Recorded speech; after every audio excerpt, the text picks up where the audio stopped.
Nous sommes à l'entrée du village de Magnassini dans le New Makélé. Du haut de ces girofles, un travail de fourmi s'opère. C'est la bonne saison. La cueillette du girofle dans la région bat son plein. À notre grande surprise, 2 adolescents passent de branche en branche pour la récolte. Le plus âgé a 12 ans. Nawir, inconscient du danger qu'il s'expose, nous livre avec fierté sa passion pour ce travail. Ce champ de giroflier appartient à un proche. Chaque jour, ces ados s'attellent à cette tâche. Rémunérés en fonction du prix de vente officiel. Sa prime dépend également de la quantité récoltée. 100 francs comoriens en moyenne le kilo pour cette année. Un business qui rapporte pour ces jeunes issus des familles pauvres livrés à leur propre sort. Ces mineurs sont très prisés en cette période de récolte qui s'annonce bonne. Avec leur poids, ils ont la capacité de cueillir jusqu'aux fines branches de l'arbre, là où leurs aînés ne peuvent plus s'aventurer. Récolter du girofle n'est pas donné. Difficile encore pour nous les adultes. Il faut des jeunes, car avec leur poids, ils peuvent résister. Donc, il faut impérativement des mineurs pour ça.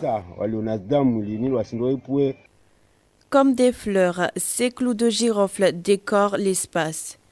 Vendu en moyenne 1000 francs, soit 2 € le kilo sec, le girofle n'intéresse personne. Comme un mal nécessaire, ceux qui le récoltent le font par entretien de la plante pour espérer une bonne moissonnement l'année prochaine. Ahmadi Abdallah dispose plus de 100 pieds. Le chiffre du manque à gagner est sans rappel. Mieux vaut un travail gratuit que de rester les bras croisés.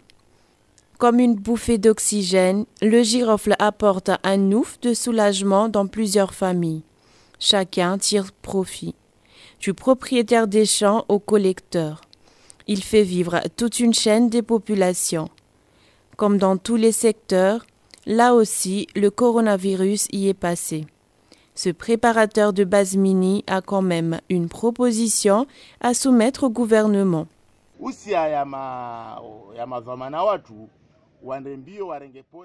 Je conseillerais les responsables de penser d'abord aux plus faibles en investissant pour eux.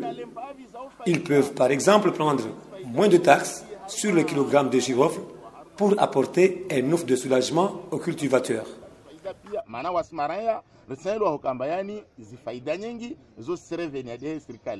Récolté, préparé puis séché, le girofle fait partie des premiers produits de rente des îles Comores.